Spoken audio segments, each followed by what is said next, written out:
Hey guys! Tonight, we're climbing high into the shimmering mists of ancient Greece, where gods gossip like teenagers, and arrows decide your entire dating life. You've landed, poof, right in the middle of Mount Olympus, lounging lazily on a cushion of cloud fluff, watching two divine figures, mid-drama. One is glowing, a bit too brightly, like he just discovered ring lights. The other has wings, a bow, and the expression of someone who's absolutely had it. You don't know it yet, but you're about to witness why a god fell in love with a tree. Yes, a literal tree. It's chaotic, it's petty, it's beautifully boring. And you probably wouldn't survive 2 minutes here unless you enjoy being zapped by minor deities for stepping on their sandals. So, before you get comfortable, take a moment to like the video and subscribe, but only if you genuinely enjoy what I do here. And if you're feeling friendly, drop your location and the time you're watching this. It's always fun to see who else is falling asleep to mythology at 3:17 a.m. Now, dim the lights, maybe turn on a fan for that soft background hum, and let's ease into tonight's journey together. You open your eyes to the cool breath of high Olympus, the air so thin and clean it feels like you're inhaling silver. Sunlight doesn't just shine here, it glows, gently kissing the marble columns and celestial gardens that seem to float on nothing. Everything sparkles like someone sprinkled stardust on a Greek villa catalog. But don't get too cozy. There's tension in the clouds today. You can practically taste it in the wind. Up ahead, two gods are in the middle of an argument. You recognize one instantly. Apollo, god of the sun, light, music, poetry, archery, medicine, plagues, prophecies, and probably gluten-free smoothies. He's golden, literally. His skin has a warm shimmer, like he's perpetually backlit by a late summer sunset. Facing him is Eros, better known by his Roman rebrand, Cupid. Smallish, winged, and unmistakably fed up. He's holding his bow and two arrows, one with a glittering gold tip and one dark and dull like lead. Apollo's laughing, the kind of laugh that makes you wince on someone else's behalf. He's just finished some heroic boast about slaying the python at Delphi, and apparently this makes him a better archer than a love god. Mistake. Eros narrows his eyes. You'd think because you pierced a monster's belly, you understand? Hearts, he says, probably in ancient Greek, but conveniently subtitled in your sleepy imagination. Apollo waves him off like a big brother who just borrowed your scooter without asking. And this, right here, is where it starts. Where everything goes sideways in the weirdest love story you've never asked to be a part of. You take a slow step back. This is a dangerous moment. Not because of rage or war or fireballs, but because ego is the true fuel of Olympian disasters. Apollo, lounging now, strums a few notes on his lyre. They're beautiful, naturally. He hums something about being the best at everything. Classic. Eros flexes his tiny wings and smirks. You don't realize it yet, but he's already decided how to prove his point. Not with fire or thunder, but with feelings. One golden arrow, one lead, and a plan that will end with someone falling in love with someone who will never, ever love him back. Now, here's where it gets oddly quiet. The kind of silence that's too calm, like the universe is holding its breath for an impending cosmic prank. Apollo continues on his merry way, probably headed to his next sun duty or musical performance. He hums as he goes, still proud of his insult. You drift along behind him. His stride is long, theatrical, like someone who knows everyone is watching. And to be fair, they probably are. Birds chirp extra enthusiastically when he passes. Flowers bloom a little faster. Somewhere, a nymph sighs dreamily, but Eros doesn't follow. He vanishes into the air, melting into sunlight, like mischief in vapor form. That's the thing about myths.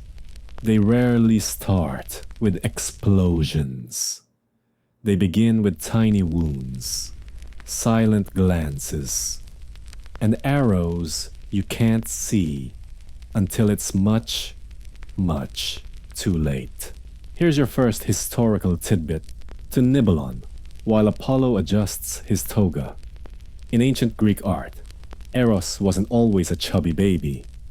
That version came later, mostly thanks to the Romans. Early depictions show him as a mischievous young man or teen, sometimes with wild hair and a bow that looked a little too sharp to be cute. Like most gods, his image morphed with the tastes of the time.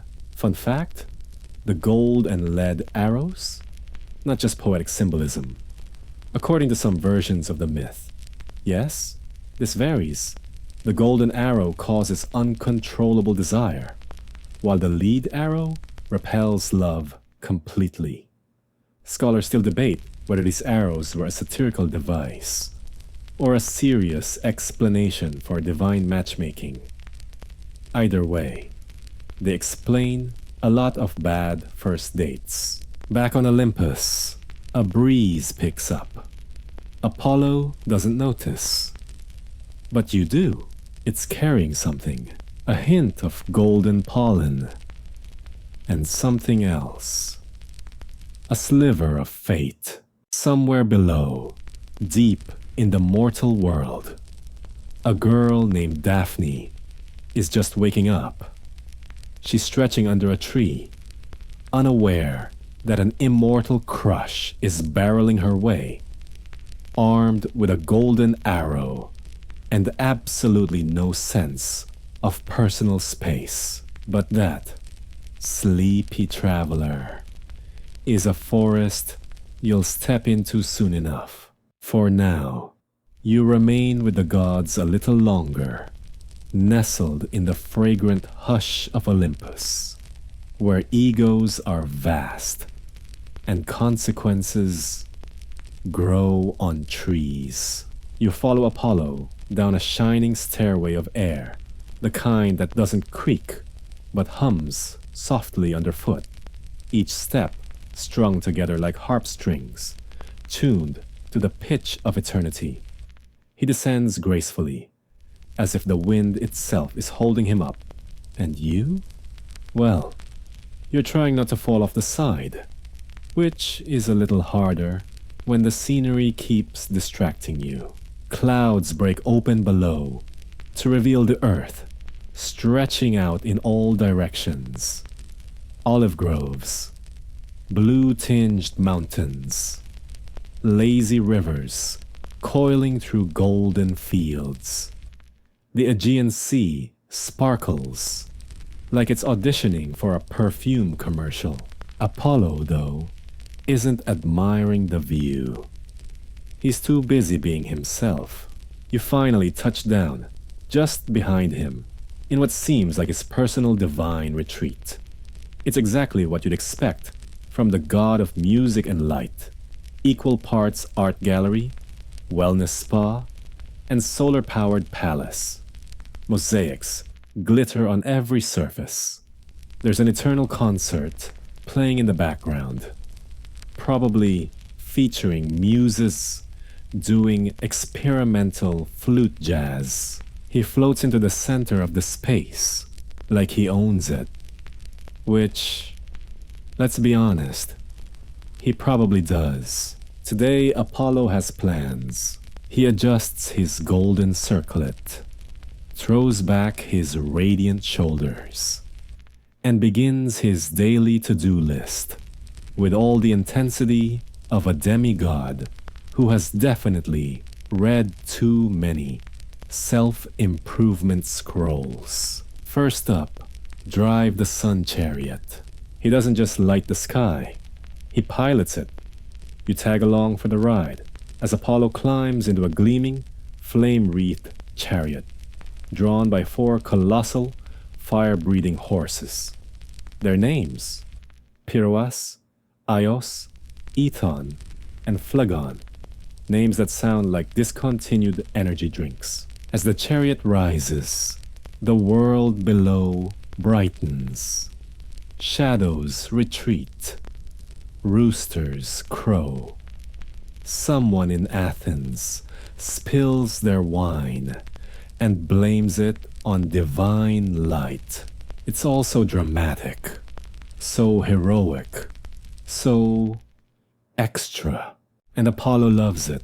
But here's the catch. The job is exhausting. Steering a chariot of flame across the sky every day. Even for a god, it gets old.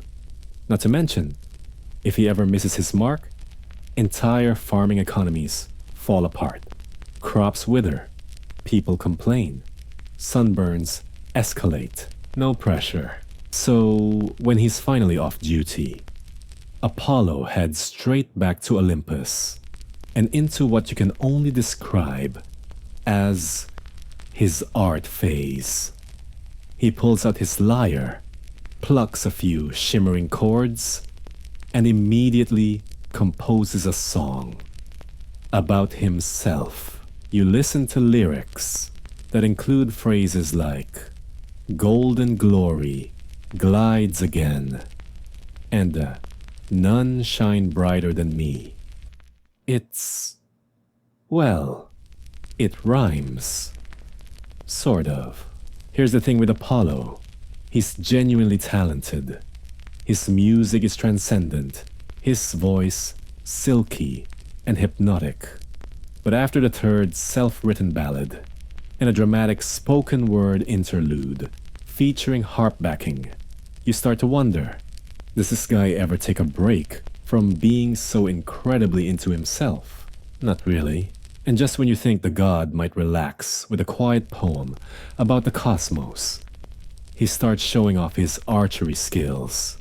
He conjures targets midair, spinning golden discs, winged fruits, floating amphorae, and hits them all with arrows of light. Every single time. Impressive, yes. Humble, absolutely not. You see, this isn't just skill, it's ego maintenance. Apollo doesn't perform to connect, he performs to prove. And today, after the spat with Eros, he's doubling down. Which brings us to your fringe fact of the night. Ancient Greek poets often described Apollo as the ideal Greek male, a symbol of rationality, physical perfection, and high culture. But in private cult practices, especially in Anatolia and parts of the Cyclades, there's evidence that Apollo was also associated with death and plague, feared as much as revered. He was beauty and destruction wrapped in one glowing package. Kind of like a celestial golden retriever with a grudge. So when Apollo boasted earlier that he was a better archer than Eros, he didn't just mean it as a flex. He believes he is archery. He's the bow. He's the string. He's the sunlight in your eyes when you forget your sunglasses at 3 p.m., which makes what's coming all the more satisfying. Eros, remember him? Still brooding, still insulted, still very much not done with Apollo's attitude. You hear the wind stir again. Something soft and feathered passes by your shoulder. A flash of gold, a shimmer of lead. He's not aiming for Apollo just yet, but oh, he's close. By now, Apollo has moved on to poetry. Bad poetry. You're sitting in what looks like a celestial amphitheater. Marble columns curve around you, draped in vines that seem to bloom on cue. Apollo stands at the center, holding a scroll he's absolutely pretending to read off of, even though we all know he wrote this from memory. He begins, "Behold the sun, in me it dwells, my radiance in sky and wells." It goes on and on. There's something about dolphins, a metaphor involving citrus fruit, and a passionate line about bronze chests of mortal men. Halfway through, you glance over and realize one of the muses has actually dozed off mid-recital. Even gods need naps, apparently, but Apollo doesn't notice. He's enraptured by his own voice. His audience, however, not so much. And that's when you see it, high above, barely visible through the daylight haze. A tiny winged figure, notching 2 arrows. One gold, one lid. Eros moves with the precision of a god who never misses. First, he draws back the golden arrow, the one that ignites love like dry hay on a summer day. With barely a breath, he looses it. It flies, silent, searing, straight, right into Apollo's chest. There's no blood, no pain, just a soft intake of breath. Apollo pauses in his reading, and for the first time all day, says absolutely nothing. He looks confused, and you feel a sudden ripple pass through the air, like the whole world just shifted on its axis. Down below, in a sun-dappled forest clearing, a figure in green is picking herbs. She doesn't know it yet, but she's about to be very, very annoyed. But that's a tale for tomorrow's trail. For now, Apollo is stunned, the arrow's enchantment beginning to swirl inside him like honey in warm tea. His fingers tremble on the lyre strings. A name he hasn't spoken yet bubbles to the surface of his thoughts. Daphne. The chase begins soon. The arrow doesn't explode. It doesn't sizzle. It simply exists. A golden splinter of want, now buried in the heart of a god who thought himself untouchable. At first, Apollo just stands there, blinking, looking like he forgot the next line of his own poem. You're sitting a few steps away, watching as his confident glow flickers ever so slightly. He tilts his head, his eyes widen just a bit. The muses stop fake clapping. Something's different. And then, quite suddenly, Apollo turns. His gaze pierces the distance. Not up, not toward Olympus, but down. Way down, toward earth, toward green hills, rustling trees, and one woman in particular. A name rises to his lips again. Daphne. He doesn't know how he knows it. He's never met her, never laid eyes on her. But her name blooms in his chest like a vine, fragrant and urgent and impossible to ignore. The arrow's enchantment works quickly. It doesn't manufacture love so much as it detonates it. A sun god just got feelings, dangerous ones. And Eros? He's nowhere to be seen. Probably already halfway to Corinth, sipping ambrosia out of a coconut and giggling. Meanwhile, far below, you drift with the breeze, carried like dandelion fluff to the edge of a sun-drenched forest. Here, the heat softens. Birds gossip in the treetops. The breeze smells faintly of pine needles and ripe figs. You hear the faint crunch of footsteps on the forest floor.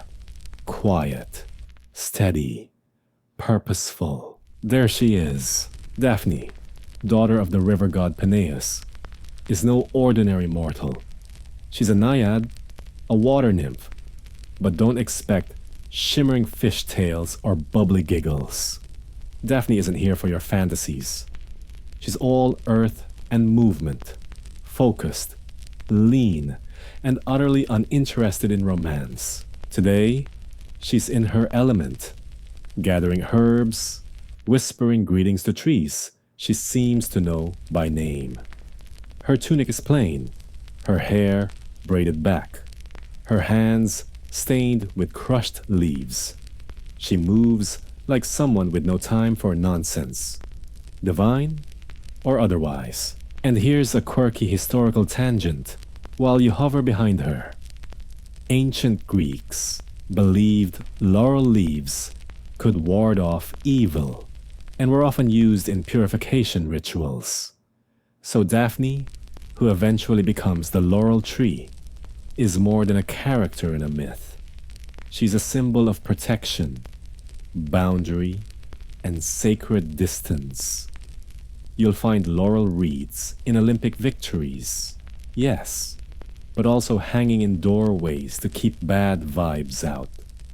Even Apollo himself will later crown poets with laurel leaves. A strange tribute, considering how badly he botches this next part.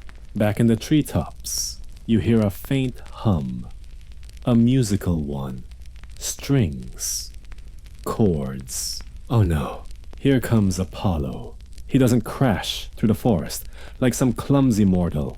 No, he arrives with drama. Light dapples the forest floor in new patterns as if adjusting for his presence. Butterflies, completely unprovoked, flutter around him in golden spirals. Somewhere, a harpist starts playing in the distance.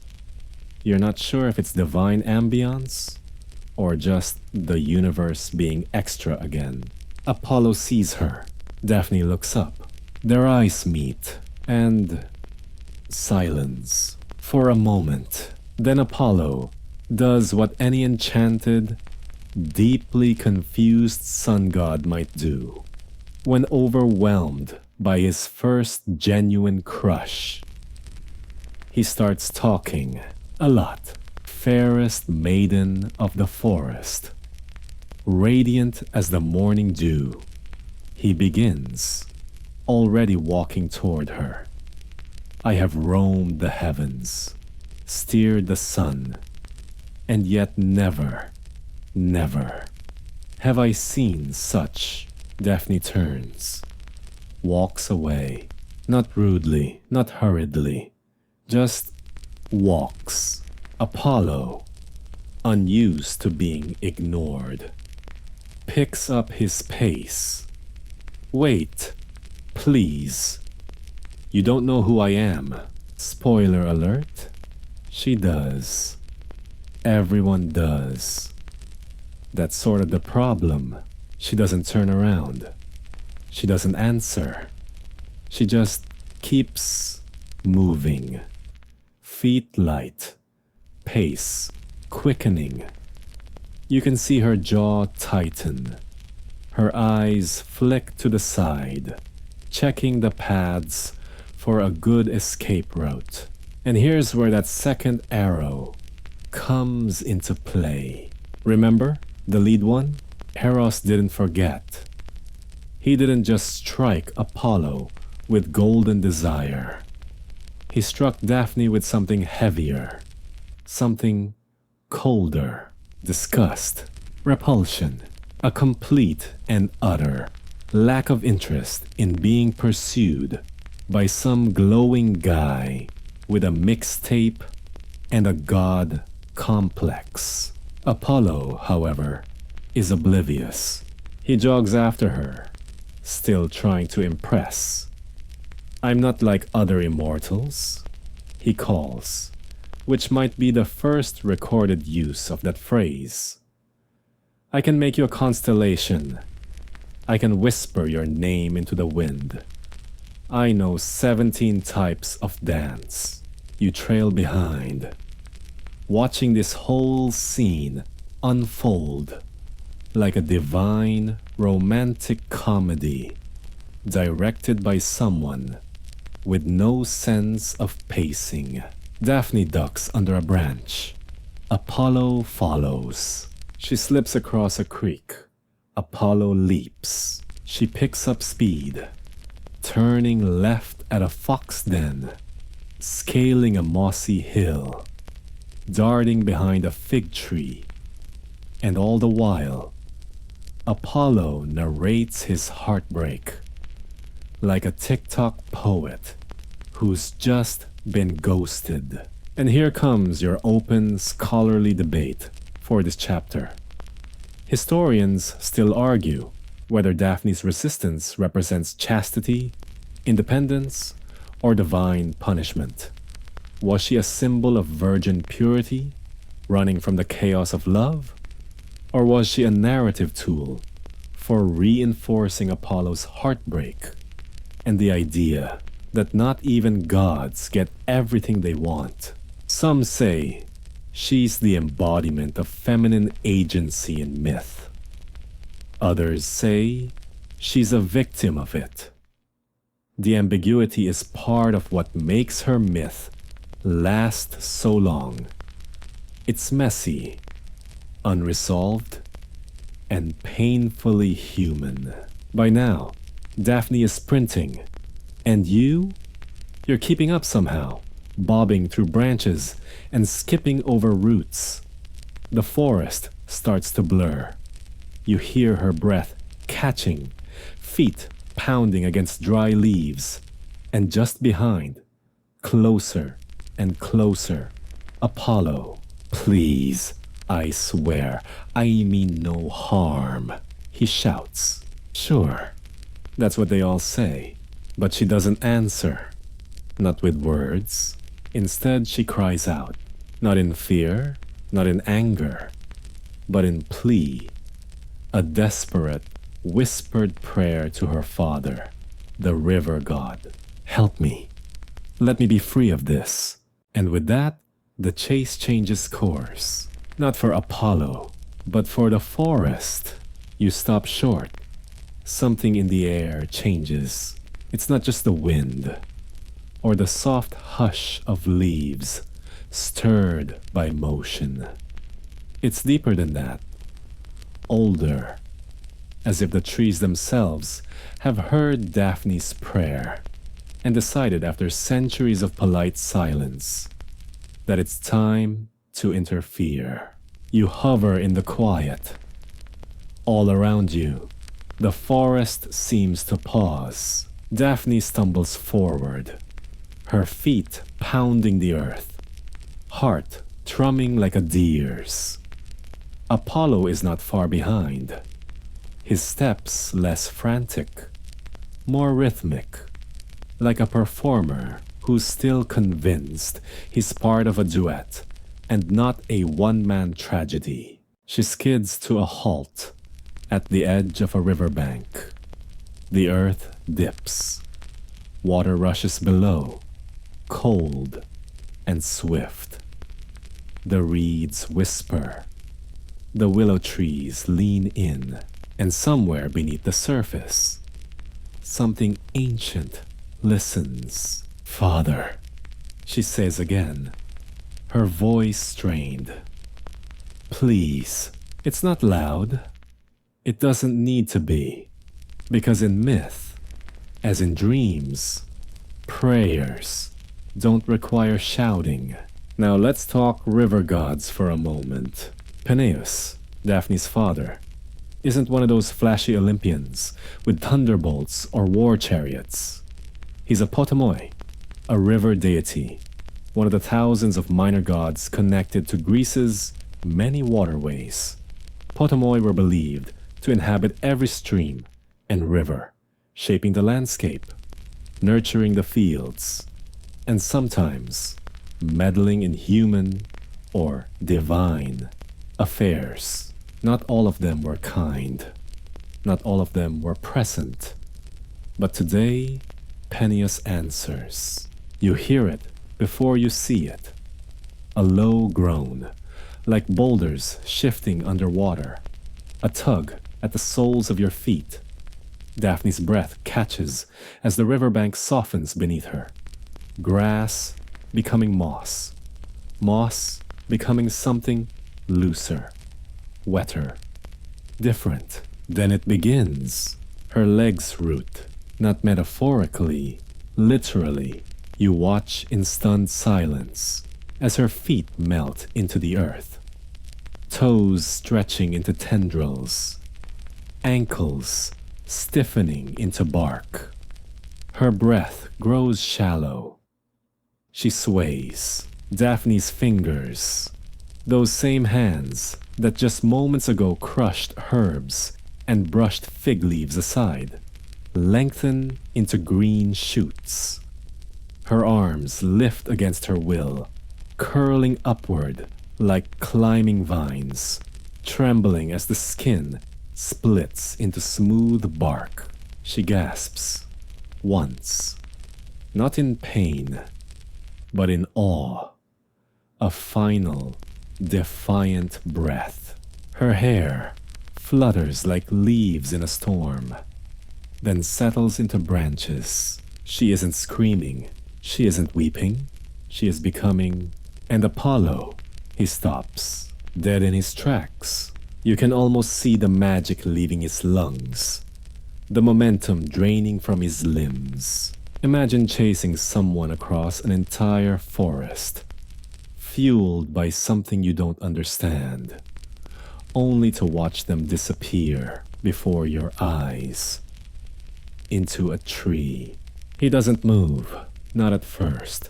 Then he steps forward, cautiously, reverently, as if approaching an altar. The forest has fallen completely silent now, and so have you. Even the insects seem to know not to interrupt this moment. He raises a hand, touches the bark. It's smooth, still warm, still her. Apollo closes his eyes and rests his forehead against the tree.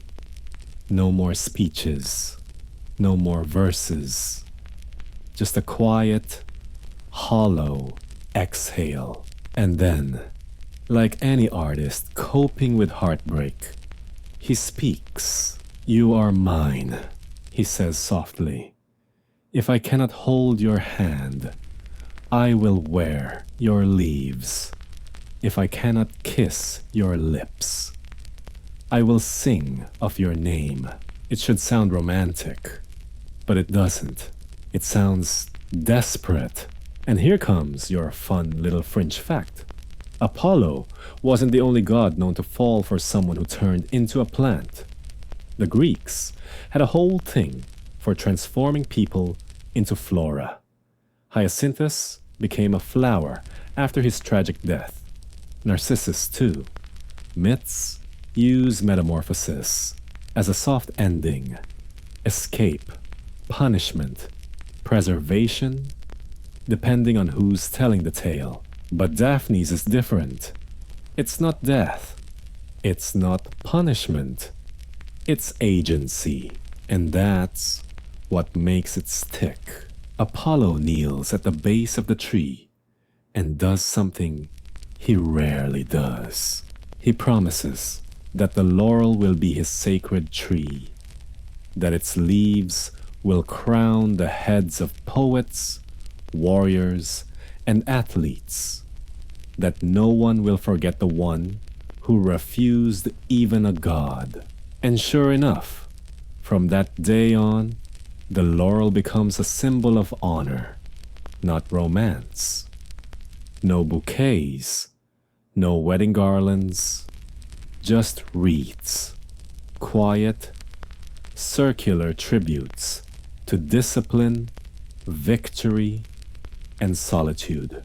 You've probably seen them, maybe on Caesar's head, in a textbook, maybe etched onto an old coin, or maybe quietly in the background of some Olympic broadcast, where the winner smiles through sweat and holds up a sprig of leaves. That's her, still there, still not answering Apollo's poetry. He stays for a while, long enough that the sun begins to sink behind the treetops, long enough that the birds stop watching and begin singing again. You sit beside him, not because you agree with him, not because you pity him, but because there's something quietly tragic about watching someone realize too late that love, real love, can't be forced, even with divine light and a killer jawline. And here's the scholarly debate for this chapter. Was Apollo's love real or manufactured? Historians and classicists have argued both sides. Was he a victim of divine manipulation, a poor golden boy strung along by fate? Or did the arrow only reveal what was already in him, the ego, the hunger, the belief that he deserved love? Either way, the story ends not with a kiss, but with roots. Daphne stands in the clearing still, silent, unchanged, unyielding, a tree whose leaves never wilt, whose branches never break. And Apollo, he picks a single leaf, tucks it behind his ear, says her name once more, then disappears into the twilight. The sun is down now. The forest no longer glows with Apollo's golden aura, but hums quietly under a soft blue haze. Crickets chirp. A breeze stirs Daphne's leaves, and you're still there, sitting cross-legged at the base of her trunk, staring up into her branches. It's funny. When she was running, she seemed so untouchable, so fast, so determined. Now that she's still, rooted in place, she somehow seems freer. Above you, one leaf twitches. Maybe it's the wind, maybe not. Apollo, of course, is gone. He vanishes the way gods do, elegantly, dramatically, and probably with a theme song.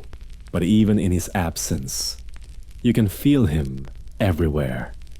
In the breeze that suddenly smells faintly of olive oil and harp strings, in the fading warmth on the bark where he last laid his hand, in the way the birds seem just a little more silent when someone says his name. Yet Daphne remains, not a memory, not a ghost, a presence. And the forest? It remembers. Trees don't forget. They grow rings around the truth and just keep standing. You shift slightly and lean back, letting your head rest against the trunk. She's warm, not pulsing, not alive in the way you are, but present, a steady rhythm beneath your shoulders. And as you drift into this strange calm, you can't help but wonder what happened next. You imagine Apollo returning, once, maybe twice, whispering poems, playing his lyre, reciting newly composed verses that definitely still rhyme sun with one. He leaves little gifts, laurel crowns, sunglow, a perfectly ripened pomegranate. Daphne, of course, says nothing. Not because she's cruel, not because she's above him, but because she's done explaining herself. She said no. She meant no. Nature honored that. And now she grows. Here's something you might not know. Laurel trees in ancient Greece weren't just symbols. They were used in real rituals. Laurel leaves were burned to purify temples. They were brewed into teas to ease the nerves. And oracles at Delphi, yes, Apollo's temple, were said to chew laurel leaves to receive visions, which raises a delightful contradiction. Apollo's most sacred tree was linked to prophecy, but its origin came from a refusal to answer him. Imagine that. Every time a priestess inhaled that sacred smoke, was she also inhaling Daphne's defiance? It's possible. Some say the trees rustling in the wind could be interpreted as whispers. That if you sit beneath one long enough, with your heart quiet and your mind open, you might hear a voice, light, female, and firm, reminding you that some stories don't end with romance, but with roots. And speaking of contradictions, let's talk about Apollo's so-called devotion. It didn't end at the forest. It expanded. In an entirely Apollo fashion, he turned rejection into ritual. He declared that all victors of the Pythian Games, held at Delphi in his honor, would be crowned with laurel wreaths. Not olive, not grapevine. Laurel, the very tree that refused him. Poets. Laurel. Generals? Laurel. Philosophers. If they were lucky, laurel. To be praised by Apollo was to be draped in the symbol of his heartbreak. Which makes you wonder, was it tribute? Or was it possession? Did he honor Daphne because he loved her? Or did he wrap the world in laurel to make sure no one else forgot her rejection of him? You stretch your legs, careful not to disturb the roots. Somewhere in the distance, an owl hoots. A small animal rustles through the underbrush, too busy with its own late-night errands to notice the sleeping myth in the middle of the forest. You sigh. You've seen this story before, haven't you? Not the gods or the magic part, but the chase, the unasked for affection, the pursuit, the pressure, the twisting of no into a challenge. And even now, with Daphne transformed, part of Apollo still doesn't get it.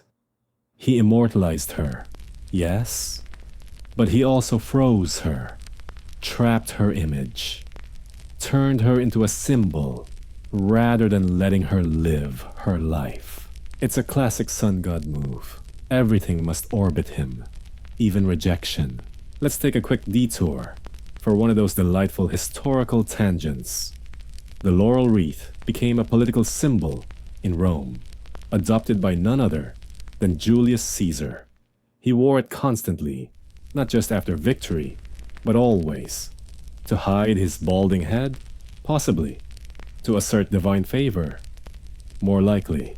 The laurel was supposed to connect him to Apollo. Wisdom, clarity, control.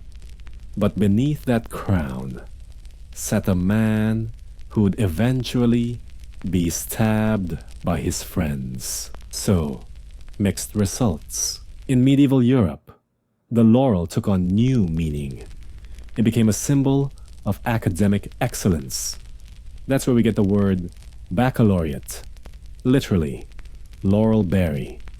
Imagine getting your degree, your certificate, your honors, all draped in a plant that grew from a woman saying, "Leave me alone." Funny how these things twist. Now back to the forest. You close your eyes. The night deepens. Daphne's branches sway above you, casting gentle shadows that rock back and forth like a cradle. And suddenly you wonder, what is she dreaming of? Do trees dream? If they do, what would Daphne's be like? Maybe she dreams of running, not away, but just for the joy of movement. Maybe she dreams of rivers, of cool water rushing over bare feet, of sunlight that doesn't chase her but warms her shoulders, of silence. Or maybe, just maybe, she dreams of nothing at all because she doesn't have to explain herself anymore. She doesn't have to defend her choices. She doesn't owe anyone a smile, or a second glance, or an answer. She is, quite literally, in her resting tree face. And here's our scholarly whisper of the night. There are versions of this myth where Daphne wasn't transformed by her own prayer, but by Gaia, Mother Earth herself, who took pity on her. In those retellings, it's not a father who answers, but a goddess, a divine matriarch, saying, "No, you don't have to run anymore. I've got you." Which version is true? No one knows. Myths are like rivers, always shifting, never quite staying the same. But that version, that one feels gentle. It feels right.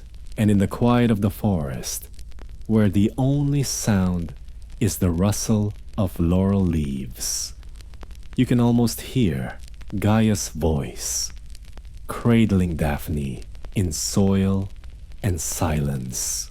You're safe now, and that's enough. You wake slowly, not from sleep exactly, but from stillness. A long moment of calm under the canopy, where the night feels endless and safe, and Daphne's presence hums softly beneath your back, like a lullaby with no words. But the story isn't quite done yet. Not for you, not for Apollo. You rise, brushing leaves from your shoulders, and follow the path of moonlight through the trees. It glows faintly, like spilled milk, guiding you onward. Because even though the transformation is complete, the consequences ripple outward. Apollo has left the forest, but not the feeling.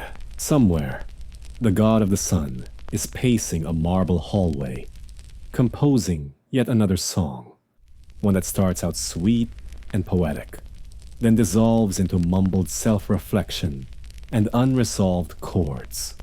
He's not angry, he's confused, because for once, the world didn't bend to his will. You drift beside him now. He doesn't see you, of course. He's too busy plucking at his lyre, staring off into the middle distance, like an ex-boyfriend, rewriting the ending to a breakup he still doesn't understand. He hums, stops, sighs, starts again. Here's the problem. Apollo doesn't know how to grieve. He knows how to perform, how to praise, how to glow so brightly the darkness scatters like startled mice. But mourning? That's messy. That's dim. That's slow. He tries to write her name into the stars. But the constellations reject it. Too soon. Too clingy. Not enough metaphoric layering.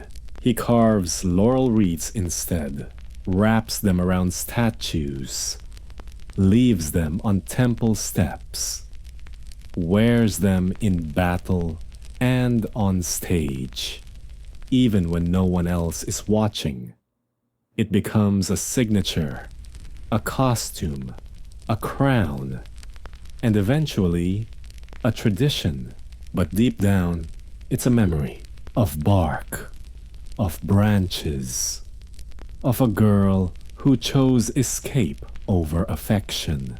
And now, a delightful little footnote from the historical scrolls. In many Greek sanctuaries, especially at Delphi, laurel branches were used to cleanse the air and ward off miasma, spiritual pollution. Priests would wave them like sage bundles, brushing invisible evil out of the temple corners. The irony?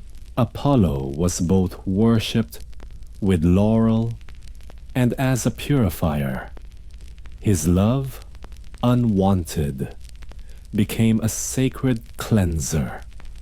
A girl who said no became the thing that swept out all things impure. You're watching mythology fold in on itself now.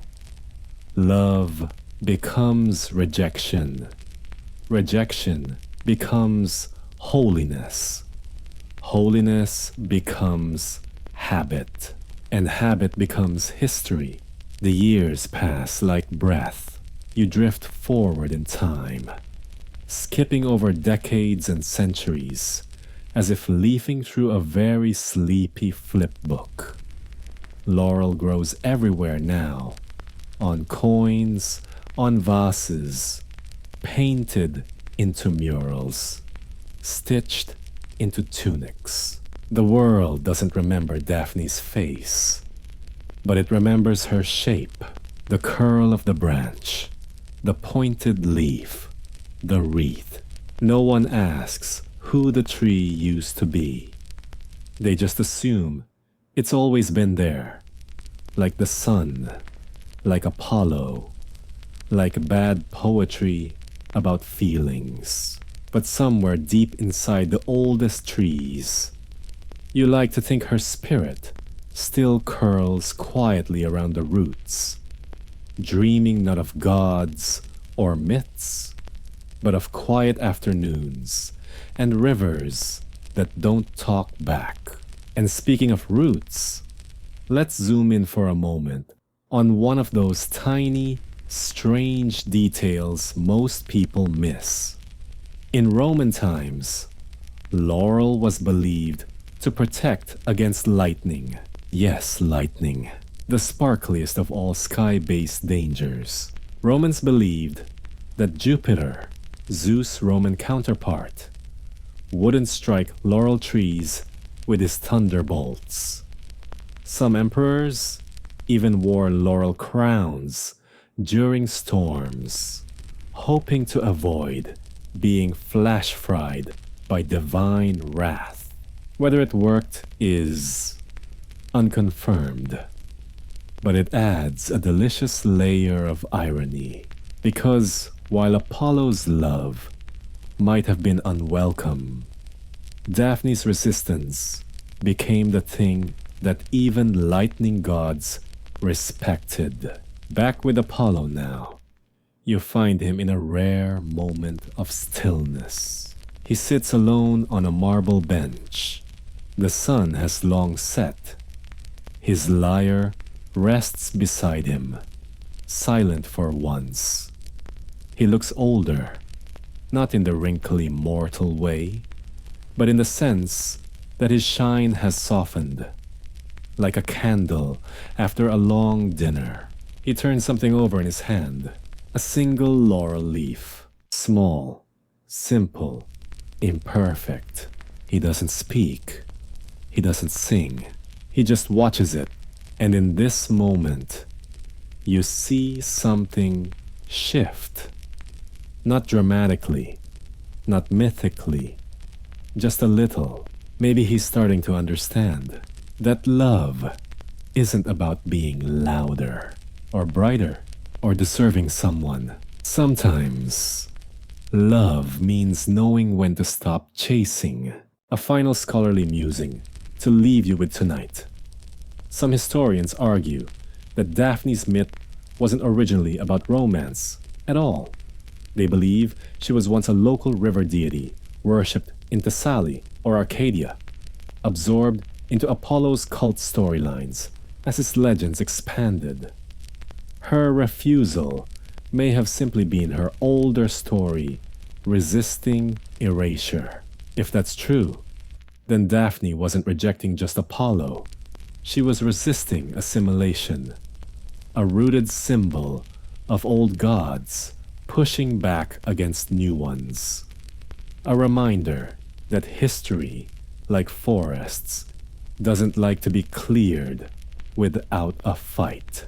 And if it's not true, well, it still feels right. The moon is high now. The forest sleeps. You make your way back to Daphne's grove. Your footsteps muffled by soft earth and low ferns.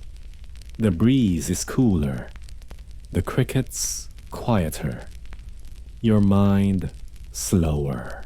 You sit beneath her once more and you whisper because somehow it feels right. You're still here. A branch sways above you, and in that rustle, you don't hear romance. You hear relief. You wake, not because something startles you, but because you feel different, rested in a way you didn't expect. Like the forest borrowed your worries for a while and tucked them away in a hollow log. The sky above Daphne's tree has softened into that hazy indigo blur. Just before dawn, there's birdsong beginning in the distance. One tentative note at a time, like a choir warming up. You stretch, yawn, and glance up into her branches, still cloaked in night's quiet shadow. And it hits you. She's not gone, not vanished into myth, not sealed into marble. She's right here, still growing. Your walk back toward the river is slow and soft-footed. The forest is waking now. Dew clings to your ankles. Light sifts between trees and broken beams. Somewhere nearby, a deer snorts, unimpressed by your divine bedtime drama. But even with Apollo gone, and the laurel still a stone, the world hums with memory.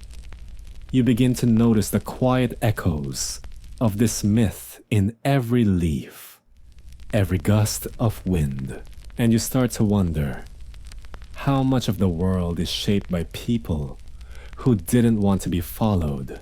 Let's take a moment to peer into the future, the long future, far beyond the grease of lyres and laurels, centuries from Daphne's sprint and Apollo's sigh, because her story doesn't just survive, it evolves.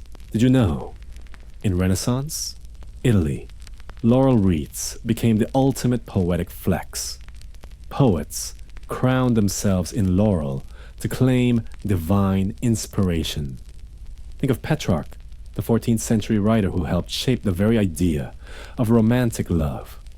He was obsessed with laurels, and also with a woman named Laura, who, by all accounts, wanted nothing to do with him. Sound familiar? That's the thing about symbols. They linger. They warp. They forget their roots. What began as Daphne's escape became someone else's declaration of genius. Her "leave me alone" turned into "look how wise I am." And yet, the tree still stands, still steady, still unamused. You find a stone to sit on near the water, watching the river Daphne once called home, the same one she leapt beside, praying for change, begging to not be possessed. It sparkles in the early light. You wonder if it remembers her, if the river misses her laugh, her footsteps, the way she used to kneel and dip her hands beneath the surface. Or maybe, just maybe, it knows she's not far. Her roots drink from it now. They intertwine beneath the soil like fingers laced in sleep. She didn't vanish. She transformed. Time for a peculiar tidbit you might enjoy. In some obscure versions of the myth, Daphne becomes more than one tree. Not just a laurel, but multiple plants scattered across different regions, each with slightly different traits, but all called Daphne. It's like the world couldn't agree where she landed, so it let her grow everywhere. In one variant, she becomes a sweet bay tree, used in cooking. In another, a spindly shrub, found on mountainsides. In one tale, her spirit even migrates east, showing up in Persian medicinal texts under different names. So, if you ever find yourself wandering a garden, brushing your hand across a fragrant leaf, it might just be her, still dodging admirers, still surviving. And what of Apollo? He doesn't forget. Even gods don't forget their first heartbreak. Not really. And Apollo's a hoarder of memory. He keeps it close, folds it into new myths, new loves, new failures. Eventually, he moves on. Sort of. He falls for others. Hyacinthus, Coronis, Cassandra. Each story ends in tragedy. Each woman or man leaves him with another wound, another half-finished song. Cassandra, blessed with prophecy, but cursed to never be believed. A gift he gave, then twisted. Hyacinthus, killed during a discus game, his blood turned into flowers. Coronis, burned on a funeral pyre for betrayal that may or may not have happened. It's like he never learns. You can't make someone love you just because you're divine. And that brings us to a softer idea, a quiet one for the early morning hush. What if Apollo's story is meant to teach restraint? He's not the hero here. He's the warning, not because he's evil, not because he's cruel, but because he couldn't listen. And that, perhaps, is the real shape of Daphne's myth.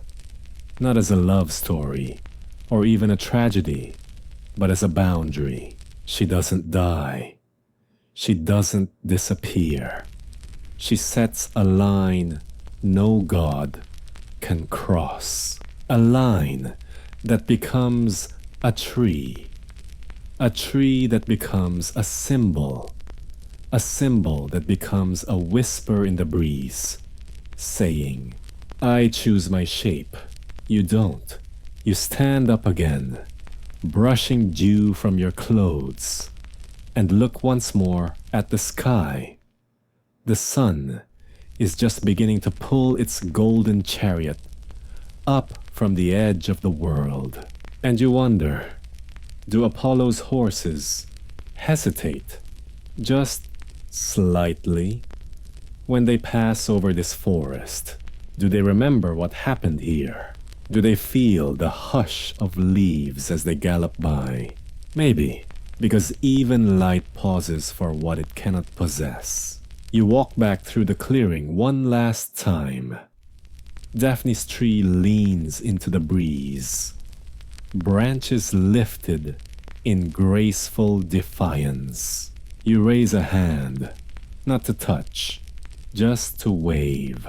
And though she doesn't wave back, something in the air feels lighter, as if the world has taken a long breath and is finally exhaling.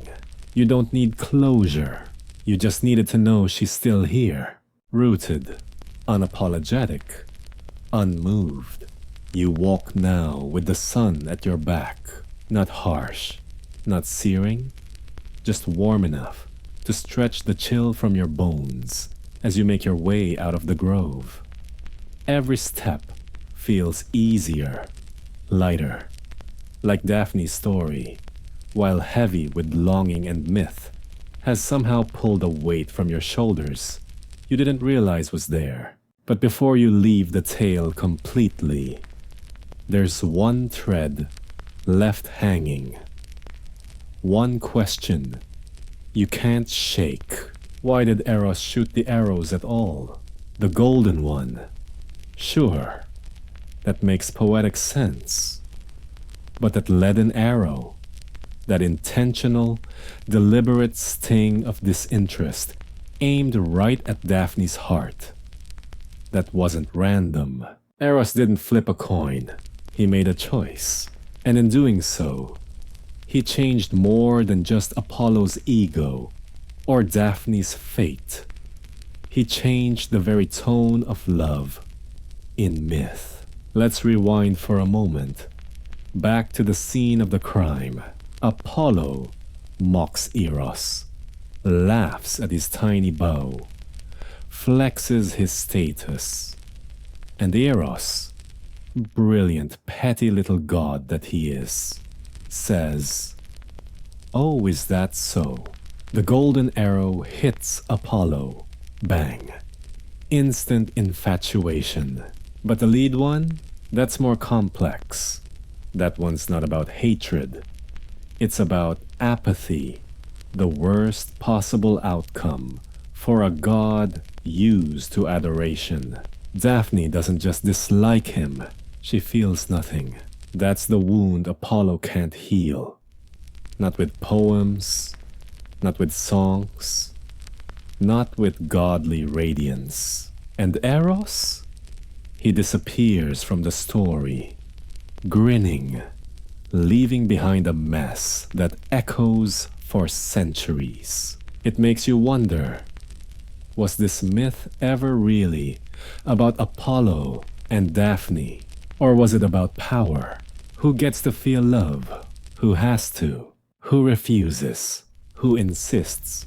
You rest by a sun-warmed rock, gaze turned upward at the patchwork of blue sky and branch. Somewhere above you, a bird sings, a lazy, looping trill that sounds more like a stretch than a song. It reminds you of the laurel wreath again, how it went from a symbol of restraint to one of victory, which is odd when you think about it, because who exactly won this story? Not Apollo. Not really. He didn't get the girl. He didn't get closure. Not Daphne either. Not in the way we'd wish. She didn't get to live a quiet life by her river, gathering herbs and avoiding divine suitors. She became something else entirely.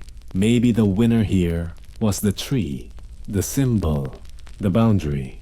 Here's a strange but soothing historical morsel. Ancient Roman augurs, those bird-watching fortune tellers, believed laurel trees could communicate omens through rustling leaves. No thunderbolts or fiery prophecies, just the hush of wind through branches, a whisper instead of a roar, a warning dressed as a breeze. You lie back and listen. The laurel leaves above you murmur softly, like a language just outside your understanding. Maybe they're talking to each other. Maybe they're talking to you. You're not sure what they're saying, but you know it's not yes. Apollo, for his part, never tells this story the same way twice. Sometimes, he paints himself the tragic romantic, the golden god whose heart was caught in an arrow's trap. Sometimes, he turns it into a lesson. Beware the sharpness of desire, he might tell his muses. And sometimes, on quieter days, he doesn't talk about it at all. Just walks the edge of the grove, picks a laurel leaf, watches it curl between his fingers. You might find it comforting to know that even the gods change, if only a little. The same Apollo, who once chased after Daphne, now presides over healing, poetry, and reason. The passion may have faded, but the memory lingers, woven into the very rituals that keep temples clean and oracles dreaming. He can't have her, but he can honor her. Not the way he wanted to, the way she asked. And what about you? You've walked this story slowly, step by step, from godly mockery to leafy metamorphosis. You've watched pride bend. You've seen refusal become reverence. And now, here in this clearing, you feel something you didn't expect. Stillness, not silence, not emptiness. Just a quiet kind of respect, like you've been let in on a secret older than language. That no is sacred. That boundaries can grow roots. That love, when uninvited, should never chase. Let's take one final detour before we drift back into the present. There's a small mountain in Arcadia, mostly overgrown now, but still visited by hikers and the occasional scholar with too much sunblock. On its slope grows a stand of old trees, scraggly, wind-battered, but stubborn. Locals call it the Daphne Grove. No sign, no shrine, just trees and silence. Some say if you sit there at dusk, you'll hear a voice in the leaves. Others say that's nonsense. But either way, no one picks the laurel there. They just sit and listen. You stretch once more and prepare to return to the path. But before you go, you glance up at her one last time. No words pass your lips, no tribute needed. Just a nod, a shared understanding. Then you turn, walk into the light, and leave Daphne to her dreams. She doesn't follow, because she never had to. By now, the sun is bright enough to dapple the forest floor with little golden patches scattered like offerings. You walk slower now, not out of fatigue, but reverence. The world feels hushed, not sacred in a temple sense, but in that deep, sleepy hush of something understood but unspoken. It's strange, isn't it? How a single myth, barely a few hundred lines in the original text, can unravel like this, can wind around you like vines, soft but firm, until you're not just reading a story, you're walking it. But Daphne's isn't the only tree-bound tale in the Greek world. Oh no, turns out the Greeks had a thing for metamorphosis. When in doubt, if a person was too beautiful, too tragic, too stubborn to be allowed their own ending, they simply turned them into something else. A flower, a tree, a constellation, a moral. And while Daphne is one of the more famous examples, she's part of a crowded forest of transformations, each with its own tone, its own shade of sorrow, defiance, or escape. Tonight, or rather, this morning, you're going to walk through that grove, and every leaf whispers a story. Take Narcissus, for example, a boy so beautiful, he fell in love with his own reflection. He wasted away beside a still pool, unable to look away. When he died, the gods turned him into the narcissus flower. Some say that was punishment. Others say it was preservation. Either way, the message is clear. Sometimes, obsession blooms into something soft and quiet and rooted. Sound familiar? Or consider Hyacinthus, Apollo's other great heartbreak. A mortal youth, loved deeply by the sun god. During a discus game, because yes, even flirting was competitive in ancient Greece, Hyacinthus is struck in the head by a mist-thrown disc. Some say by accident. Others hint at a jealous god interfering. From his blood, the hyacinth flower grows. Delicate, purple, weeping. Apollo mourns. Another wreath is born. More leaves, more memory. Even Philemon and Baucis, a kindly old couple who once gave shelter to Zeus and Hermes, disguised as beggars, were transformed at the end of their lives. Not as punishment, but as a reward. They asked only to die together, and when they did, they became two trees, side by side, an oak and a linden, forever intertwined, rooted in gratitude, in love, in quiet. So maybe turning into a tree isn't the worst thing in the world. Maybe it's the only way to last. You stop by a laurel shrub now, wild and gnarled, more bush than tree, but still unmistakably her. You pluck a leaf, not to wear, not to claim, just to feel it. It's tougher than you expected, waxy, firm, a leaf that won't tear easily. You roll it between your fingers and breathe in its scent, sharp, bitter, medicinal. Funny how the symbol of poetic victory smells like a remedy. And maybe that's the point. Maybe poetry, like Daphne, heals by refusing to be caught. Let's bring in another quiet voice from the scrolls. In some versions of the myth, Daphne's name isn't just a name. It's the Greek word for the laurel tree. So, when Apollo cries out for Daphne, what he's really doing is naming what she's become. It's a strange loop, isn't it? Her name leads to her fate, and then her fate becomes the meaning of her name.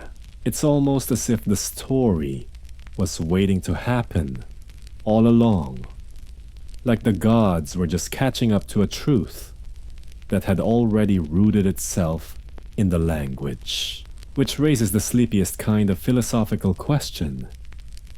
Does becoming something make it more real? Or was she always, in some secret part of herself, a tree? You walk farther now, beyond the grove, into a stretch of trees that feel younger, less steeped in myth, more grounded in soil and sap, but they still carry echoes. And now, let's veer gently toward gender, because this story, like so many in mythology, dances delicately on the edge of who gets to choose. Daphne's refusal is rare. Most female figures in Greek myth aren't so lucky. They're chased, tricked, taken. Their stories are written in the passive voice. Things happen to them. They endure. They fade. They mourn. But Daphne, she acts. She runs. She prays. She changes. And while her transformation can feel like a loss, it's also an intervention, a rewriting. She doesn't die. She doesn't get punished. She escapes. And in doing so, she becomes something untouchable. That's part of why she lingers, long after the poetry fades and the gods have moved on. In a world full of stories where silence equals consent, Daphne's silence is different. It's not the silence of surrender. It's the silence of bark and wind and leaves. The silence of setting your own boundary and letting it grow. You find a clearing now. Not sacred, not marked on any map. Just quiet. You sit, not to reflect or decode or analyze. Just to sit. To be still. To let the morning happen around you. A bee drones past. A squirrel chirps irritably from a nearby branch.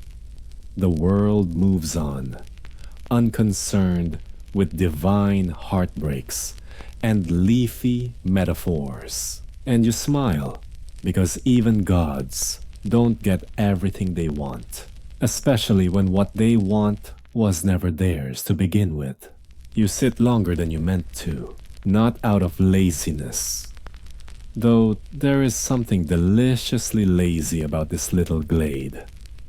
But because the forest seems to hold you, not physically, emotionally, like it's saying, stay. You don't have to do anything. Just breathe. And so you do. You listen to the breeze combing through the trees, to birds trading gossip in soft whistles, to the distant trickle of water playing its same tune it's sung since long before Apollo ever opened his golden mouth. You're not even sure how long you've been here. But time bends differently in myths, especially sleepy ones. And if you're wondering what happened to Apollo after all this, after the chase, the change, the crown, it depends who you ask. Some say he mourned, some say he moved on, some say he never let go. But almost all versions agree on one thing. He didn't win. That's a rarity, isn't it? A god doesn't win. A woman isn't punished. And a tree, of all things, becomes legend. That's the true strangeness of the myth. Not the divine transformation, not the arrows, not even the unrequited love. The strange part is how soft the ending is. No fire, no death, no epic revenge, just growth. Let's step sideways for a moment and talk about how this story spread. You'd think it would remain a local myth, tucked into the hills of Arcadia, or whispered in the temples of Delphi. But no, it grew. By the Roman era, Daphne had become a staple of sculpture and fresco. Wealthy households commissioned art of her moment of transformation. The bark crawling up her legs, her fingers splitting into delicate leaves. Artists loved it. That exact frozen moment when a woman becomes a tree. The tension, the beauty, the agony. But there's something off about it, isn't there? Because most of those sculptures, those marble friezes, show her with a look of fear, as if the transformation itself was pain, as if she was being taken again. But the myth says otherwise. It wasn't pain, it was protection. It wasn't defeat, it was choice. You pause under another laurel. This one older, thick-trunked, wrinkled in bark, like an old woman with secrets. You place your hand on it gently, rough, cool, steady, and you imagine, just for a second, that she leans back into your touch, not to speak, just to acknowledge you. You don't ask her anything. She owes no answers, but standing there, with your palm against the bark, you feel a kind of mutual understanding pass between you, like the silence between old friends who know better than to retell the same old story out loud. Now, for a quiet, historical curiosity, in Byzantine medicine, laurel leaves were used as a remedy for various ailments, from headaches to stomach cramps to spiritual melancholy. Priests would burn the leaves or steep them in oils, believing they carried not just medicinal power, but divine grace. Isn't that strange? The plant born from rejection became a source of healing, a symbol of saying no, became a balm for everything else. And not just in mythic temples, in homes, in kitchens, in tiny village shrines, where no one remembered the story fully, only that the tree meant something, that it had power, that it knew. And here's something sleepily poetic. The laurel is an evergreen. It doesn't wither with the seasons. Its leaves stay glossy, even when the world grows brittle and dry. It doesn't shout. It doesn't boast. It endures. And maybe that's the real reason Apollo kept wearing it. Not because it made him feel triumphant, but because it reminded him of the one thing he couldn't change. The one boundary that held the quiet strength of something that said no and stayed no, even when everything else bowed to his light. You begin walking again, tracing the path back toward the edge of the forest. The trees thin a little. The sun finds you more easily. Your steps are slow, thoughtful.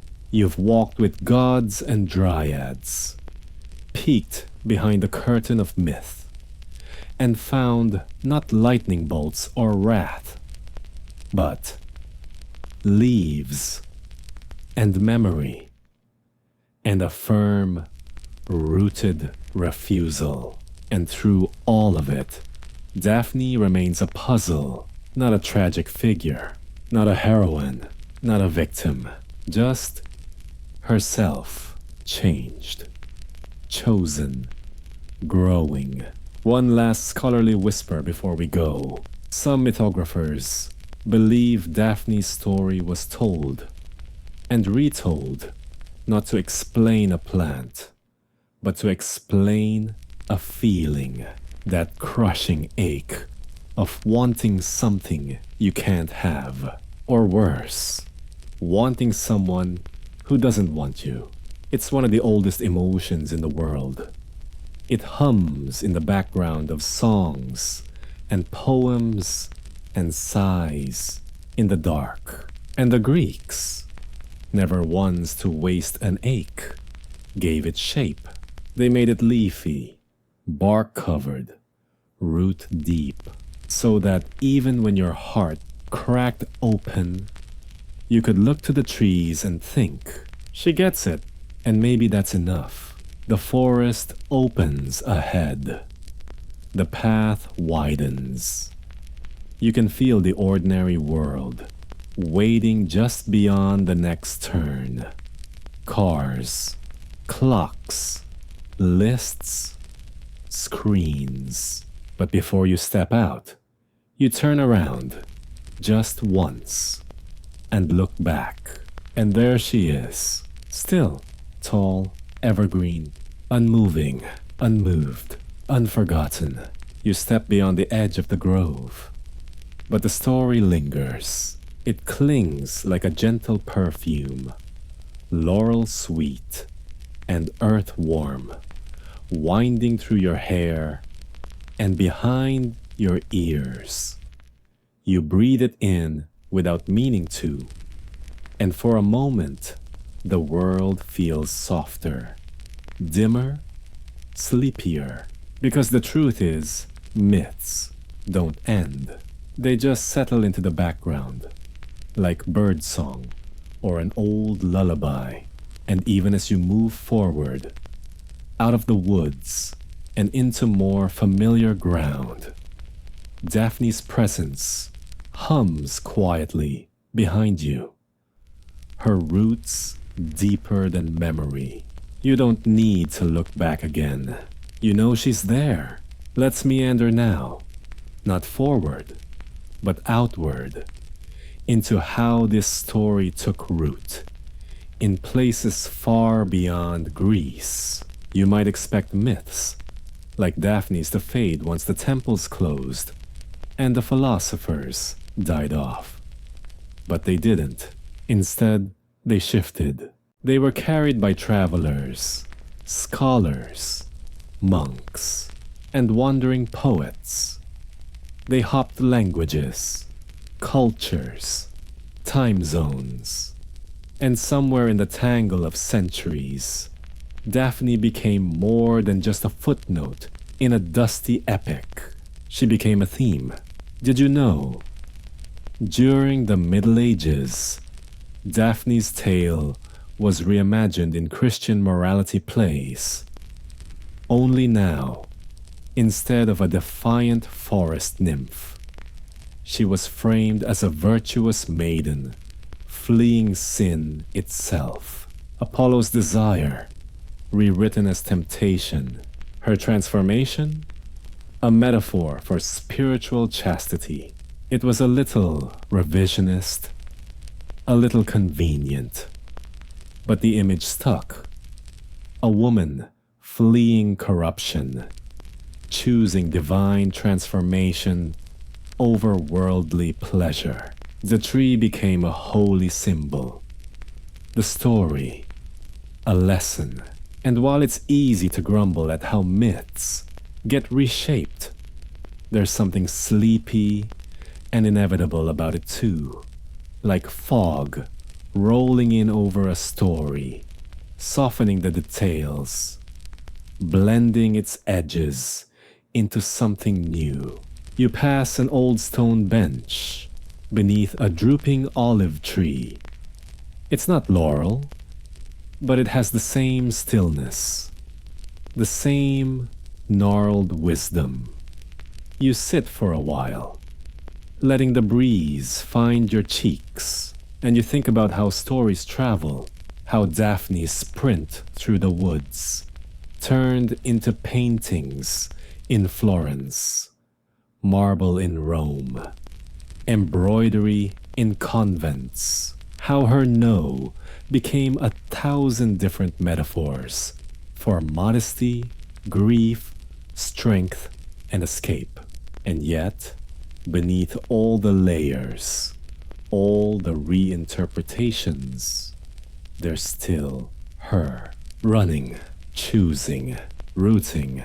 Let's visit the Renaissance again, briefly, because it absolutely adored Daphne, especially Baroque sculpture, where motion and emotion were frozen in stone with ridiculous detail. If you've never seen Gian Lorenzo Bernini's sculpture, Apollo and Daphne, look it up sometime when you're feeling very awake and ready for beauty. It captures the exact moment of her transformation. Apollo's hand brushing her waist as her flesh ripples in the bark, fingers fanning into leaves, toes curling into roots. It's stunning and weirdly uncomfortable, because while it's undeniably beautiful, there's also a tension in it, a discomfort, a reminder that even marble can't smooth over the ache of a boundary being tested. You wonder if Bernini knew that, if he meant for it to be a cautionary tale, or just a beautiful one. And now, something quirky for your trivia-loving brain. Laurel leaves were once believed to grant protection from hallucinations. In some ancient texts, people suffering from visions, or perhaps too much fermented goat cheese, were given laurel to stabilize the mind. Ironically poetic, isn't it? A tree born from a girl escaping unwanted visions, Apollo's fantasies, his imagined future together, becomes the cure for seeing too much, as if the world itself whispered, "Here, take this. Calm down." You stretch again. Not a big stretch. Not a time to wake up kind of stretch. More like a cat's stretch. Slow, pointless, delicious. Your legs ache slightly from the walking. But it's the good kind of ache. The kind that reminds you you've moved. That you've wandered through something ancient and come out the other side intact. You're not in myth anymore. You're in memory. And memory is where Daphne lives now. Not in temples, not in prayers, not even in stories, but in moments, in refusals that bloom into symbols, in crowns that don't claim victory, only distance, in trees that hum with a girl's heartbeat beneath their bark. You find a patch of sunlight and sit in it like a cat curling into the warmest square of tile. You let your eyes close, just for a moment, and you remember the rustle of leaves like whispered boundaries, the river's hush, the sharp scent of laurel, the not quite a love story that became a quiet revolution. Historians still argue whether Daphne was ever meant to be a symbol of resistance. Some say her story was always tragic, about female loss, divine punishment, mythic fate. Others believe her transformation was victory in disguise, a divine loophole, a way to keep control in a world that wanted to take it. Most agree on one thing. The ambiguity is the point. Like all the best myths, Daphne's tale refuses to settle. It shifts, it sleeps, it breathes. And in that breath, that pause before the next retelling, you find peace. Because not every story needs an ending. Some just need to be heard. You wake with a soft blink. Though, wake might be the wrong word. You were never quite asleep, just resting with your eyes closed, drifting on the thin edge of dream and memory. Birdsong has grown richer now, layered. The kind of harmony that doesn't ask to be noticed, but sinks under your skin anyway.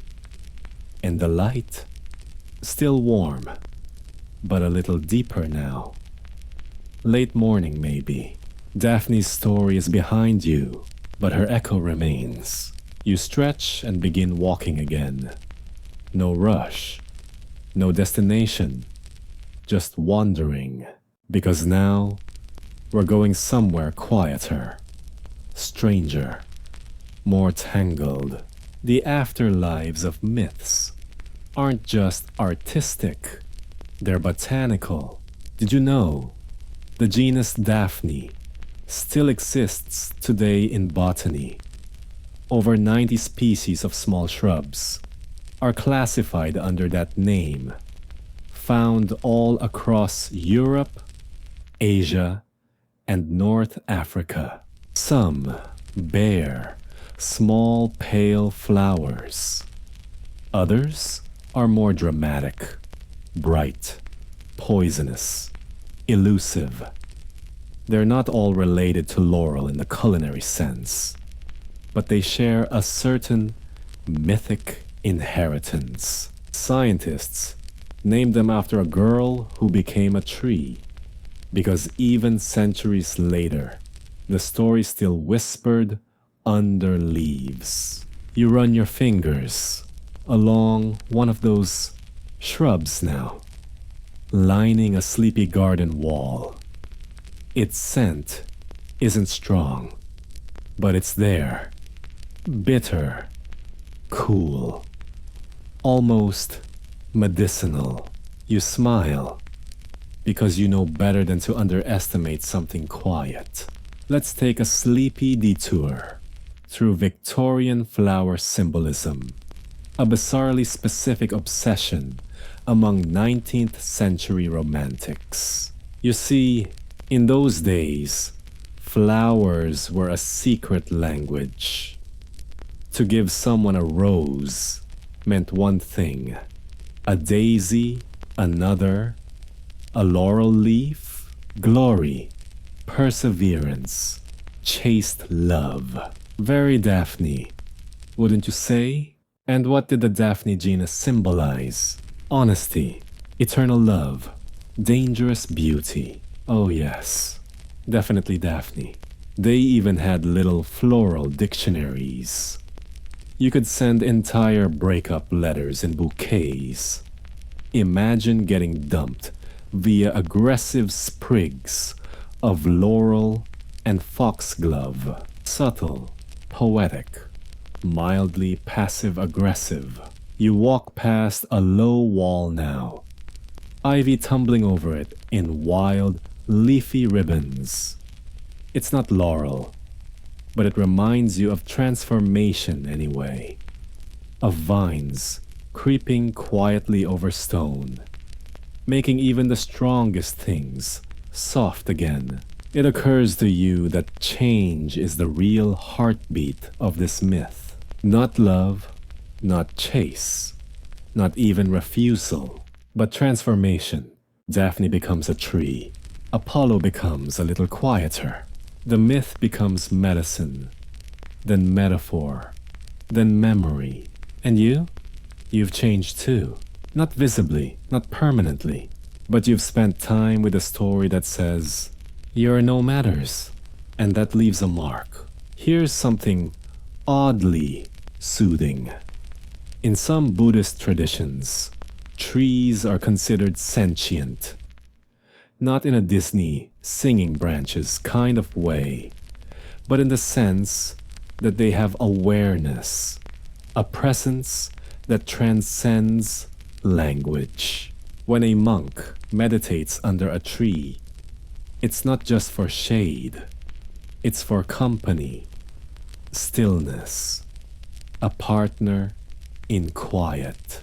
And you wonder, just briefly, what kind of monk would sit under Daphne? Would she tolerate it? Would she listen? Would she quietly lean away? Probably. And that's okay. Not everything is made to be shared. Back in the ancient world, the Pythia, the Oracle of Delphi, chewed laurel leaves to help induce her trance. She'd sit over a fissure in the rock, breathing fumes from the earth, swaying and murmuring riddles. A mouthpiece of Apollo, a conduit between gods and mortals. But she wasn't possessed. She was guided, and always surrounded by Laurel. Isn't that deliciously ironic? Daphne's body becomes the drug that helps people speak to the god she fled. History as usual, with a sense of humor. You cross a bridge now. A simple one. Just a stone arch over a slow-moving stream. The kind of stream that probably hasn't changed course in centuries. And you imagine, briefly, that this is the river Daphne ran beside. Maybe it isn't. Probably it isn't. But it feels like it could be. You pause halfway across, lean on the mossy railing, and let your fingers dangle just above the water's surface. The current hums softly below, and for the first time in a while, you don't feel like you're following a story. You feel like you're part of it, like the myth has opened a little space for you. Not as a hero or a poet, just a traveler, one who listens. You take a deep breath. It smells like wet stone and old trees and something floral you can't name. And as you exhale, you realize something else. Daphne never really left. She's in the gardens, in the medicine, in the metaphors. She's in every laurel leaf, tucked behind a scholar's ear. In every boundary, quietly enforced. In every person who ever said no and meant it. You walk across the rest of the bridge in silence, not because there's nothing to say, but because silence is sacred too, especially when it's chosen. By now, you've wandered far from where you began, and yet, you haven't lost your way. You've just taken the long road through myth, memory, botany, poetry, sculpture, gender politics, medicine, and metaphor. The scenic route, the sleepy route, and on that route, you've met a girl who chose not to be owned, not to be praised, not to be named by someone else. She chose her own shape, and that shape took root. You walk now along a hillside path, the earth dry underfoot, warmed by a sun that seems gentler than before. The kind of sun that understands the value of shadows. The breeze is steady, tugging lazily at your sleeves and brushing the tips of the grasses beside you. No destination, no deadline, just the soft unfolding of thoughts like, how strange it is that a single act of refusal, a sprint through a grove, could echo through millennia, outlast cities, outlast gods. Daphne didn't write poems. She didn't win wars. She just ran. And yet, here you are, centuries later, walking alongside her myth. Let's stroll through something a little unexpected now. Sports. Yes, sports. Because believe it or not, the laurel wreath was once the highest athletic honor in the ancient world. Olympians didn't get gold medals or endorsement deals. They got a crown of woven laurel branches. Simple, humble, symbolic, and deeply ironic. Because here's the twist. That symbol of victory. It came from a woman who wanted nothing to do with being claimed. Apollo wore it after failing to catch Daphne. Athletes wore it after conquering the body through sweat and trial. But its origin, escape, which makes you think, how many of our victories are actually rooted in someone else's resistance? You find a wide stone slab now, half swallowed by moss, and decide to sit. The view is open here. Rolling hills in the distance, scattered trees, and a lazy hawk wheeling overhead like it's drawing circles around your thoughts. You breathe in, and with that breath comes another thought.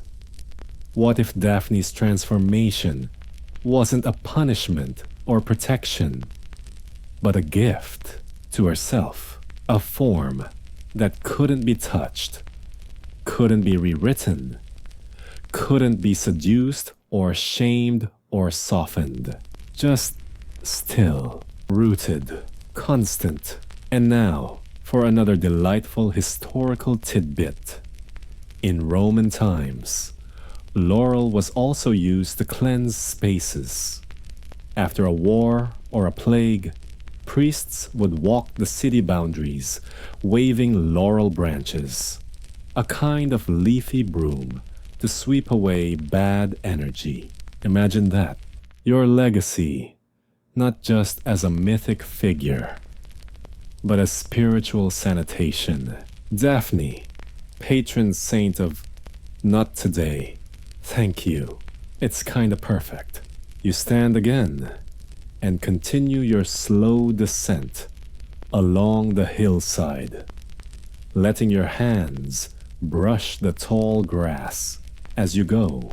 You're starting to feel that strange, liminal awareness that comes near the end of a long dream. The story is still happening, but it's thinning, stretching like taffy, becoming translucent, but not gone. Never gone. Let's turn to language now. Always a lovely lullaby topic. The Greek word Daphne didn't just mean laurel. It also came to mean honor, not in the loud, horn-blaring way, but in that quiet, earned through endurance way. In some dialects, it even implied wisdom. So the girl who fled, the girl who turned into a tree, the girl who never looked back, she became the word people used for dignity. Tell me, that's not the coziest kind of justice. You pause beside another tree. This one isn't a laurel. It's an old fig. Its trunk twisted in that way figs do. Like they've had too many thoughts and had to grow around them. But it still feels related somehow. Because transformation isn't just mythic. It's everywhere. In seeds, in scars, in stories. Let's get wonderfully nerdy for a moment. In Ovid's original Latin telling, Daphne's transformation is described with the verb mutatur. She is changed. But the subject of the sentence? Still Daphne. Still active. Not she was made into a tree, but she became one. It's subtle, but powerful, because grammar, like mythology, hides its values in structure. You walk a little farther, then stop beside a fallen log. Not because you're tired, though you are, but because this feels like a good place to let the story breathe. You sit, close your eyes, let the world fade to the soft sounds of insects, wind, birds, and in that space between thoughts, you wonder, what would Daphne say if she could speak now? Would she correct us? Laugh at our endless retellings? Or would she just point to her leaves and say, this is the answer, not a story, not a symbol, a tree? Maybe that's enough. Maybe that's all we ever needed. To know she's still here, rooted, shaded, watching. You stir again, slowly. Not because something calls you, but because stillness has given you everything it could for now. The moment doesn't feel over, exactly. Just full. Like a cup that's reached the brim and needs to be sipped before it spills. You rise and keep walking. The last stretch of the path winding down, like the final notes of a lullaby. There's something you can feel in the air now. A gentleness, a hush. The kind of quiet that comes not from silence, but from understanding. And with it, a new question drifts into your mind. If Daphne had not become a tree, what then? Would Apollo have stopped? Would she have grown old by her river?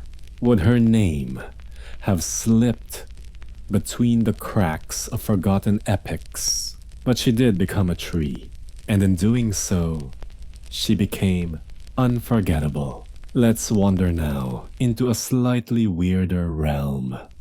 Modern adaptations.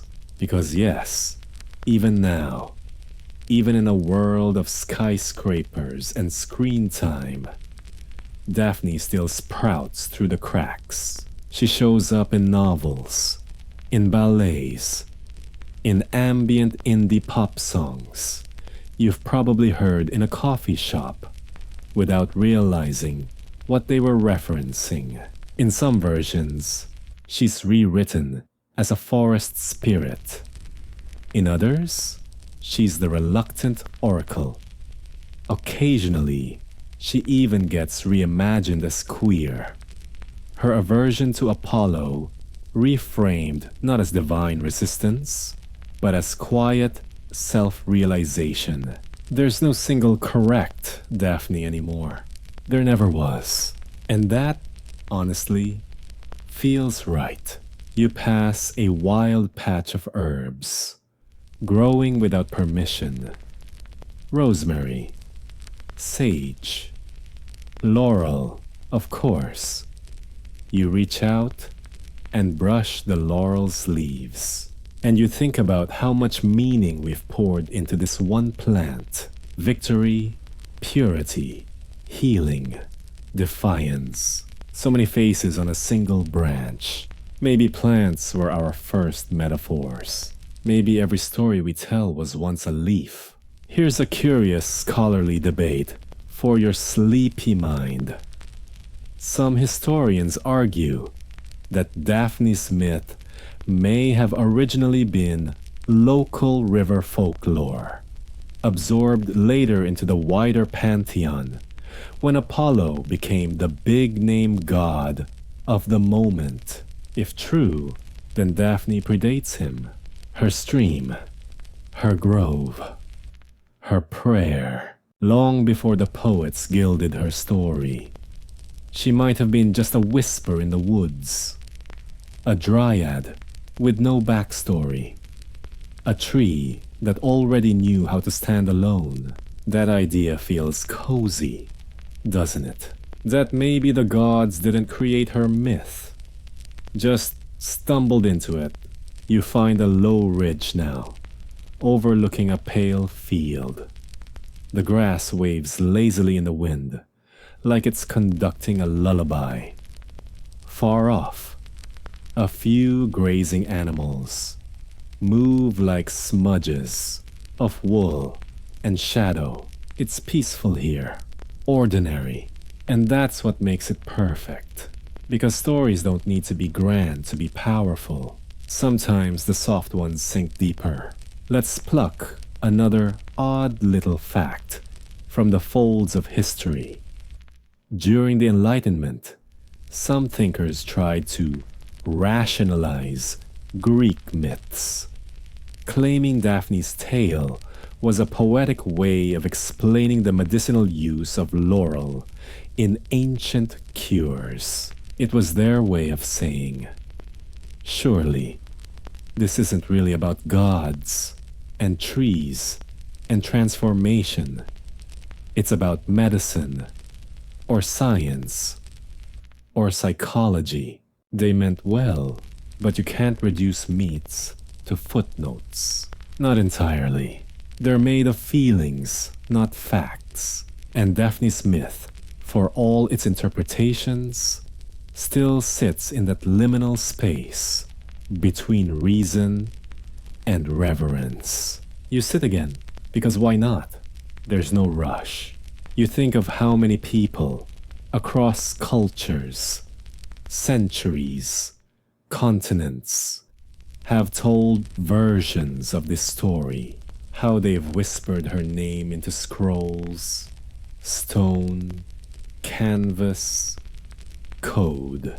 How her footsteps still echo in quiet groves and still waters. And it occurs to you, not for the first time, that being remembered is not the same as being understood. Daphne wasn't asking to be mythologized. She was asking to be left alone. And we, centuries later, still haven't quite figured out how to do that. But maybe there's a difference between chasing a story and walking beside it. Maybe the best we can do is listen, gently, respectfully, like you'd listen to the wind in a laurel tree, not to decode it, just to feel it. You rise once more, bones creaking softly.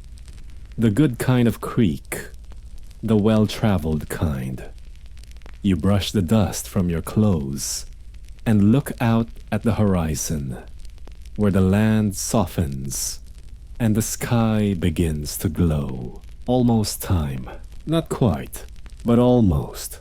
And still, somewhere behind you, Daphne stands. Not as a statue, not as a symbol, just as herself, unmoving, evergreen, and entirely her own.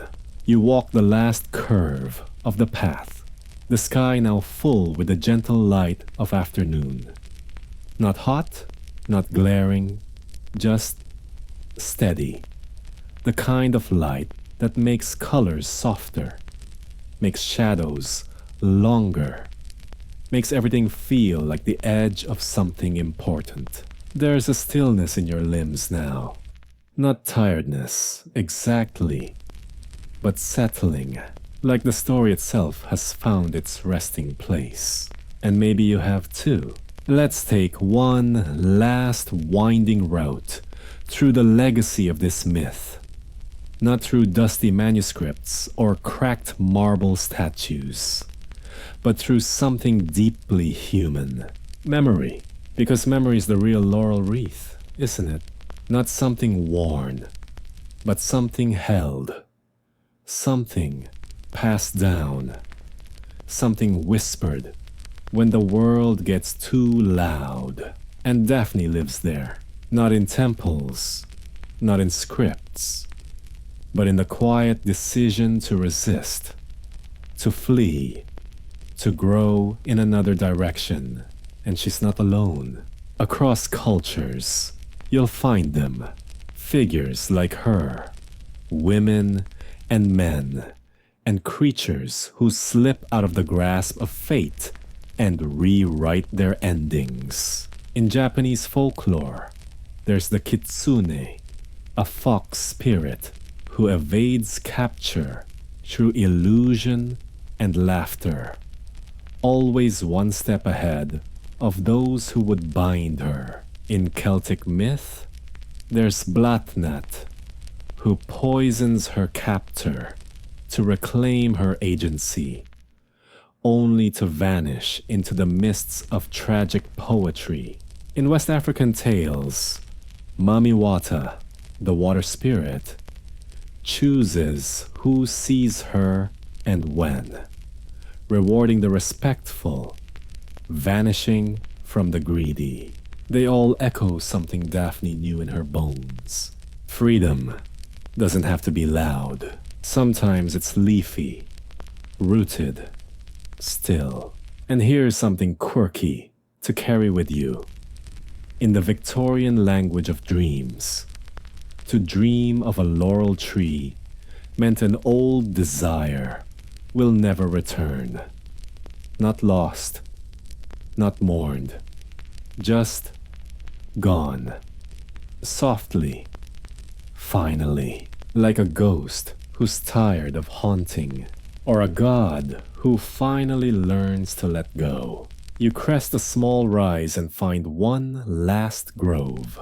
This one is young, saplings mostly, slender trunks, bright green shoots, still learning how to be trees. And among them, one laurel, small but proud. The wind brushes its leaves, and they shiver lightly, not in fear, but in something closer to music. You don't speak. You don't need to. You just walk through it slowly, your fingers brushing the edge of that evergreen language. And for a moment, you imagine the whole grove breathing with you. Historians still argue whether Daphne's myth was meant to inspire, warn, or simply explain a plant. They debate the poet's intentions, the original versions, the implications of turning a woman into a tree instead of, say, a bird. But the truth is, stories outgrow their authors. They root into whoever listens next. And tonight, that's you. You step to the edge of the grove, and something in you loosens. Not like something's falling apart, more like something's finished unfolding, like a leaf finally stretching into its full shape. You look out again at the world beyond, still turning, still chaotic, still very unmythical, but softer now. Because you've walked with Daphne, and her silence has taught you something no poem ever could. You begin to walk home. The earth is warm under your feet. The wind has calmed, and behind you, the trees remain, tall, still, unbothered, exactly as they chose to be. Let your breath slow now. Let your shoulders fall.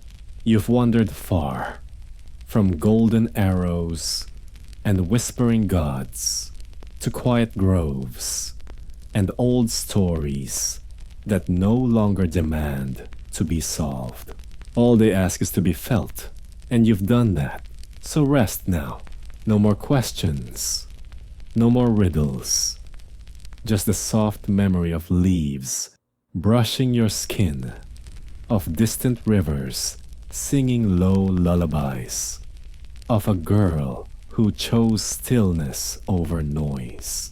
You don't need to carry the whole story, only the feeling, that feeling of choosing your own shape, of finding quiet, of standing still while the world rushes past.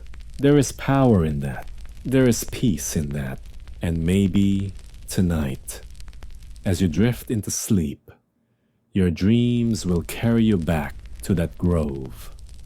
Cool shade, warm light, the scent of laurel thick in the air. No one will chase you there. No one will name you anything but what you already are. You are enough. You are here. And now, gently, like leaves fluttering into stillness, let your thoughts soften. Let the story fade into bark and breeze, and rest. You're safe now. You're home. Good night.